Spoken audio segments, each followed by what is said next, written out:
In the 3rd month after the Israelites left Egypt, on the very day they came to the desert of Sinai. After they set out from Rephidim, they entered the desert of Sinai, and Israel camped there in the desert in front of the mountain.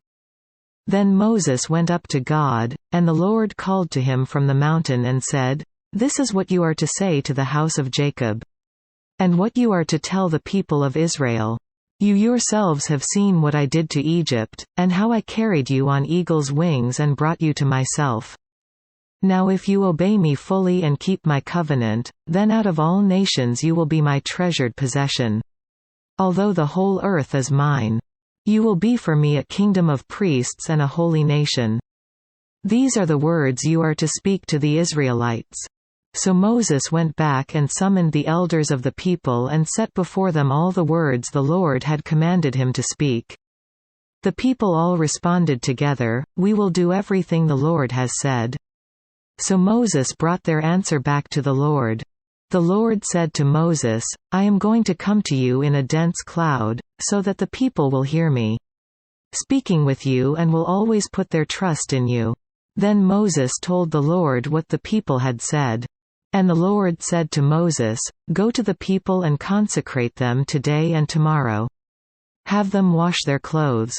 And be ready by the 3rd day, because on that day the Lord will come down on Mount Sinai in the sight of all the people.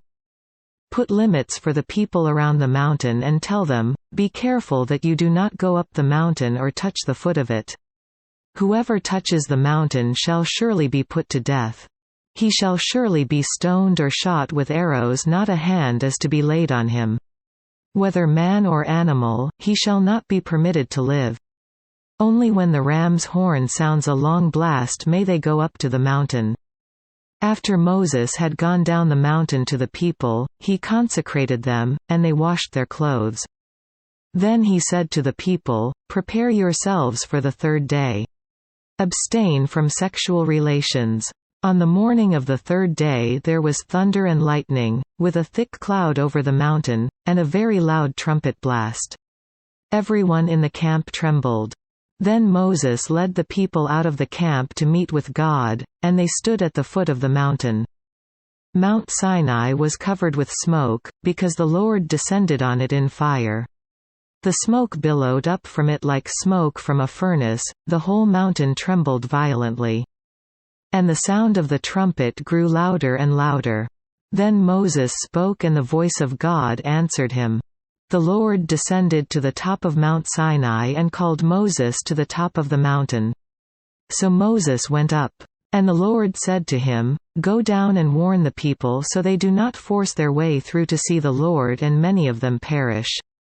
Even the priests, who approach the Lord, must consecrate themselves, or the Lord will break out against them." Moses said to the Lord, "The people cannot come up Mount Sinai. Because you yourself warned us, put limits around the mountain and set it apart as holy." Quote, "The Lord replied, 'Go down and bring Aaron up with you. But the priests and the people must not force their way through to come up to the Lord, or he will break out against them.' So Moses went down to the people and told them,